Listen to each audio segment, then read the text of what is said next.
श्री राम दोस्तों, हम district park में हैं। तो डिस्ट्रिक्ट पार्क में हमें मिले दो बालक, बहुत सुंदर, बहुत बुद्धिमान बालक मिले हैं दो। एक का नाम यश है। यश। और आपका? अभिषेक जी महाराज और यश जी महाराज। बड़े प्यारे बच्चे हैं। कौन कौन सी क्लास में बताया? 9th एंड 11th में है ये। तो अभी ये हम यहाँ पे लगभग सारा जंगल ही है और पेड़ पौधे हैं और पीछे सारा सुनसान क्षेत्र है, लेकिन ये सूसू करने के लिए बड़े बेचैन हो रहे हैं। तो उन्होंने कहा कि वो वाशरूम कहाँ बना हुआ है, हम वहाँ पे जाके सूसू करेंगे, ऐसा बोला।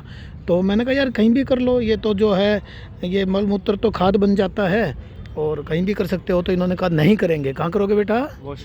वॉशरूम में करेंगे। तो वॉशरूम में करना अच्छा है या यहाँ करना अच्छा जंगल में? वॉशरूम में करना अच्छा है। हाँ, पर्यावरण भी अब इनकी पर्यावरण बिगड़ जाएगा यहाँ करने से, और वहाँ वॉशरूम में करने से पर्यावरण सुधर जाएगा। तो ये आपने पढ़ा 9वीं क्लास तक और आपने 11वीं तक ये पढ़ा। और अभी मैं 1 मिनट में साबित कर दूँ। आपने तो 9 साल पढ़ लिया, आपने 11 साल पढ़ लिया, बहुत पैसे खर्च करे अपने मम्मी पापा ने, आपके ने। और मैं अभी 1 मिनट में साबित करूं कि वहाँ करने से पर्यावरण बिगड़ेगा और यहाँ करने से सुधरेगा। तो 1 मिनट में अब सुनो। अब आप वॉशरूम में जाओगे ना, तो वॉशरूम से कहाँ जाएगा वो? पाइपलाइन से गटर में, सीवर में, गंदे नालों में। कहाँ जाएगा?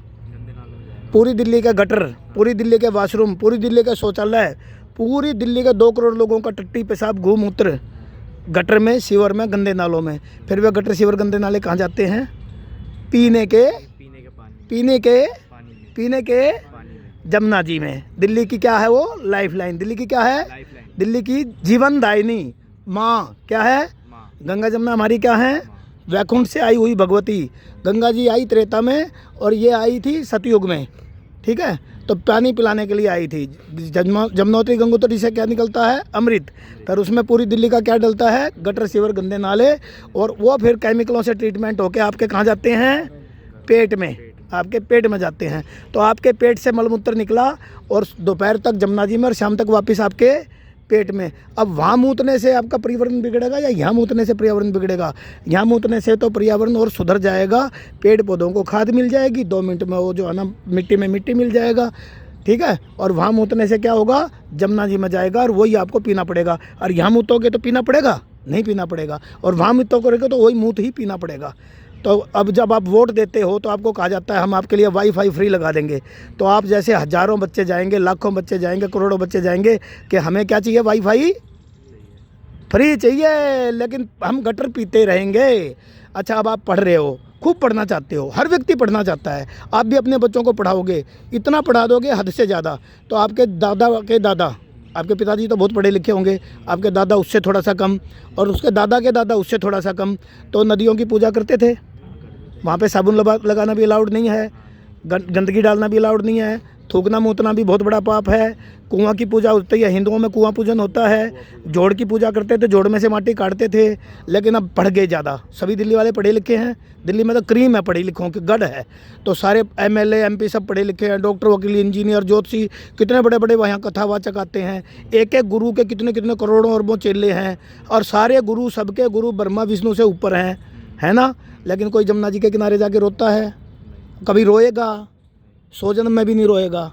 अच्छा, 7 जो सांसद हैं उनमें से एक सांसद रोया था जमुना जी के किनारे जाके, क्योंकि वो दिल्ली को अपनी माँ मानता है। उसका नाम था प्रवेश वर्मा, मेरा कोई रिश्तेदार नहीं है वो। एक विदुड़ी जी कोई जाके रोए थे जमुना किनारे। और कोई रोया?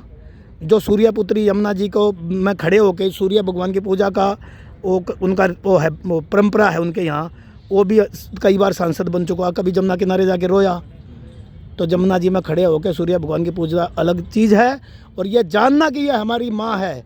राम जी की फ़ोटो पूजना अलग चीज़ है, और राम जी को जानना कि ये हमारा बाप है, हमने ऐसा जीवन जीना है, ठीक है ना।